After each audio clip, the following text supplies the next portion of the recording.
बढ़ते हुए जो बड़ी खबर है वो सुशांत केस से जुड़ी हुई। एनसीबी के सामने दीपेश सावंत ने कबूल किया है, ये बड़ा खुलासा। दीपेश ने ड्रग्स खरीदने की बात को कबूल लिया है।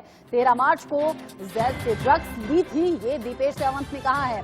17 अप्रैल 2020 को दीपेश ने चरस खरीदी थी। ये जानकारी एनसीबी की पूछताछ में दीपेश सावंत ने दी है और ये भी कहा कि शौविक के कहने पर ये ड्रग्स मैंने खरीदी थी।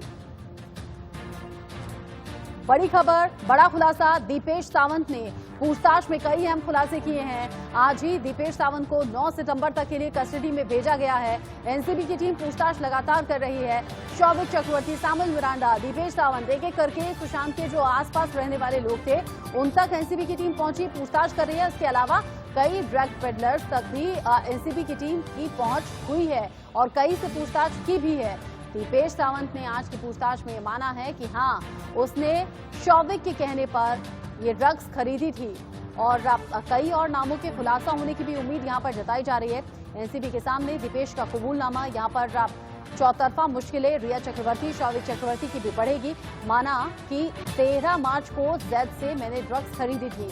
17 अप्रैल 2020 को दीपेश ने चरस खरीदी थी और इन खुलासों के बाद ये साफ हो गया है कि सिर्फ एक बार या फिर 2 बार ही ये ड्रग्स नहीं खरीदी गई, बल्कि बार बार ये ड्रग्स खरीदी जा रही थी।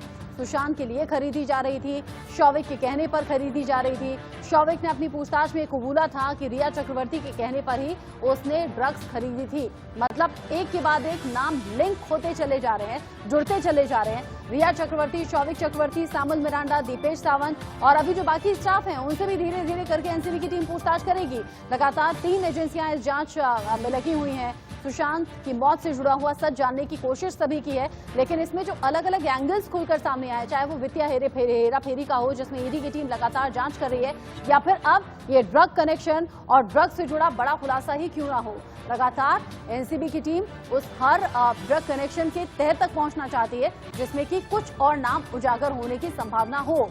और अब बड़ी खबर ये कि रिया चक्रवर्ती से तो पूछताछ घंटों की चल ही रही है, लेकिन इस बीच दीपेश सावंत, जिसकी कस्टडी 9 सितंबर तक मिली है किला कोर्ट में पेशी के बाद, दीपेश सावंत ने पूछताछ में कई बात कबूल ली है।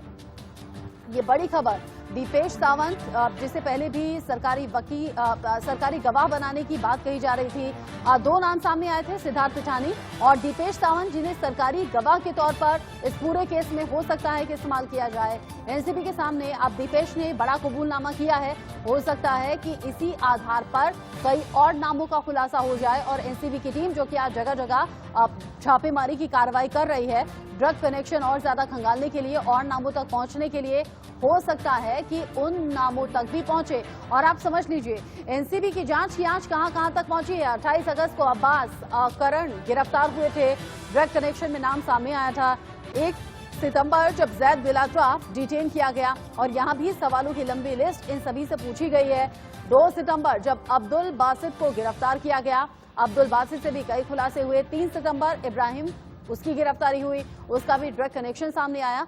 और ये 4 सितंबर की डेट जो शौविक चक्रवर्ती, सामुल मिरांडा के लिए बुरी साबित हुई, उन दोनों की गिरफ्तारी भी हुई। और 5 तारीख जब दीपेश सावंत को गिरफ्तार करके एनसीबी की टीम ने पूछताछ की।